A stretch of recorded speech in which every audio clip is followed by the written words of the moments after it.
নমস্কার বন্ধুরা, আজকে আমি তৈরি করে দেখাবো চিংড়ি মাছ দিয়ে পটলের দোরমা। এখানে আমি কতগুলো পটল নিয়েছি। পটলের আর দোরমার মধ্যে একটু আলুও লাগবে। নিয়েছি চিংড়ি মাছ। পটলগুলোকে আমি পরিষ্কার করে নিচ্ছি। এই পেছনটা একটু কেটে নিতে হবে আর সামনেটা অল্প করে কাটতে হবে। পটলের পেছনটা একটু বড় করে ছিদ্র করে নিয়ে এর ভেতর থেকে সমস্ত পটলের ভেতরের বীজগুলো বের করে নিতে হবে। লক্ষ্য রাখতে হবে যেন পটলের এই বাকলটা ফেটে না যায়। তোমরা চামচের পেছনটা দিয়ে এটা বের করতে পারো।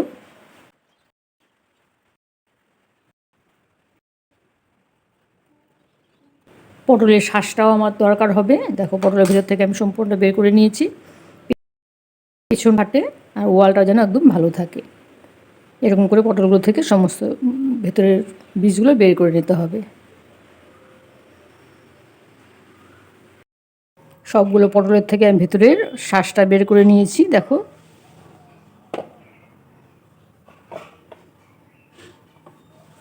এখানে আমি ছোটো ছোটো করে কিছু আলু কেটে নিয়েছি। চিংড়ি মাছটা আমি একটু নুন হলুদ দিয়ে প্রথমে একটু ভাজা করে নিচ্ছি। খুব বেশি করতে হবে না, হালকা করে ভাজা করতে হবে। কড়াইয়ের মধ্যে সর্ষের তেল দিয়ে আমি চিংড়ি মাছটা ভাজা করে নিচ্ছি।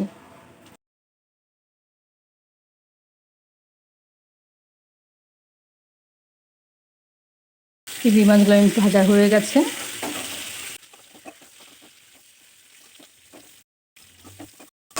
এই তেলে আমি দিয়ে দিচ্ছি দুটো পেঁয়াজ কুচি।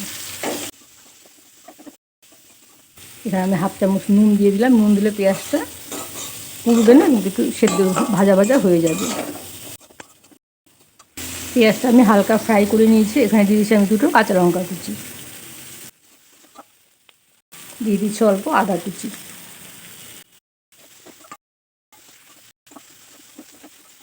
পেঁয়াজ আদা কাঁচা লঙ্কা 2 মিনিট কষিয়ে নিয়ে এখানে আমি দিই পটলের ভেতরে শ্বাসটা। দিয়েছি কুচিয়ে রাখা এখানে 3টে প্রমাণ সাইজের আলু আমি দিয়ে দিলাম। দিয়ে দিচ্ছি হাফ চামচ হলুদ, হাফ চামচ দিয়ে দিচ্ছি এখানে আমি নুন।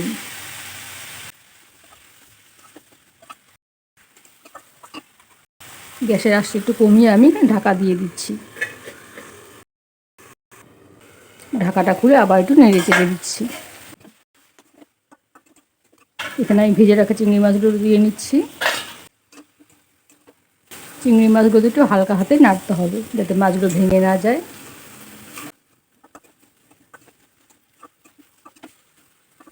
নেড়ে চেড়ে আবারও 2 মিনিটের জন্য আমি ঢেকে দিচ্ছি।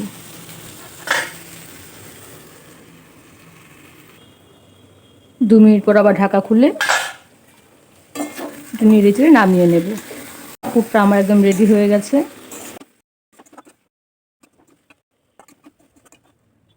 পটলের জন্য পুরটাকে আমি নামিয়ে নিচ্ছি। পুরটাকে নামিয়ে আমি একটু ঠান্ডা করে নিচ্ছি। চিংড়ির পুরটা একদম ঠান্ডা হয়ে গেছে। পটলগুলোর মধ্যে আমি পুরটা ভরে নিচ্ছি। এখানে আমি 2 চামচ ময়দা নিয়েছি আর 2 চামচ নিচ্ছি সুজি। সুজি আর ময়দাটা থেকে আমি একটা ব্যাটার তৈরি করে নেব। দিয়ে দিচ্ছি এখানে হাফ চামচ নুন আর দিয়ে দিচ্ছি অল্প হলুদ। নুন হলুদ দিয়ে ব্যাটারটা আমি তৈরি করে নিচ্ছি। অল্প ঠান্ডা জল দিয়ে আমি ব্যাটারটা তৈরি করব। ব্যাটারটা একটু ভারী করেই করতে হবে। ব্যাটারটা আমি একটু ভারী করে তৈরি। সবগুলো পটলের মধ্যে আমি চিংড়ির পুরটা ভরে নেব।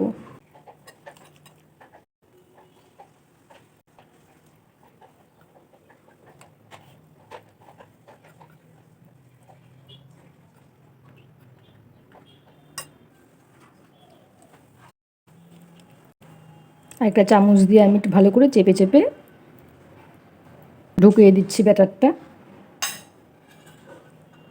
এর উপর আমি একটা দিয়ে দিচ্ছি চিংড়ি মাছ।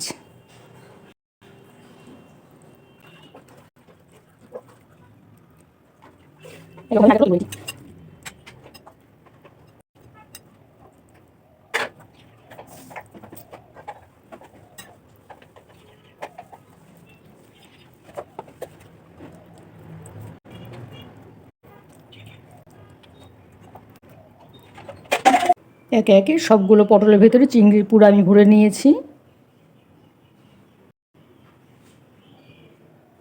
এই ব্যাটারের মধ্যে পুরো পটলটাকে একটু ডুবিয়ে নিচ্ছি।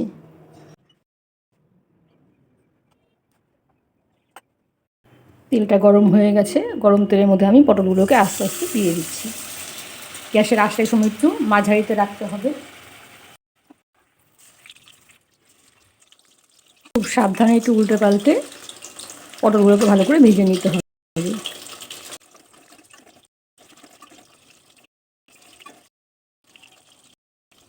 পটলগুলো আমার ভাজা হয়ে গেছে, একটু কড়া করেই ভেজেছি পটলগুলো।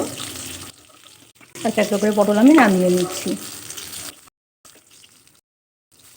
একে একে বাকি পটলগুলো আমি ভেজে নিচ্ছি। তৈরি হয়ে গেল আমার চিংড়ি পটলের দরমা। আমি তোমাদের একটা ভেঙে দেখাচ্ছি ভেতরটা কতটা সফট হয়েছে। দেখো কতটা সুন্দর হয়েছে ভেতরটা। আমার এই রেসিপিটি তোমাদের কেমন লাগলো জানাবে। আমার চ্যানেলটিকে সাবস্ক্রাইব করে দিও আর লাইক কমেন্ট দিতে ভুলো না। ঠিক আছে বন্ধুরা, আজকের মতো এখানেই রাখছি। টাটা।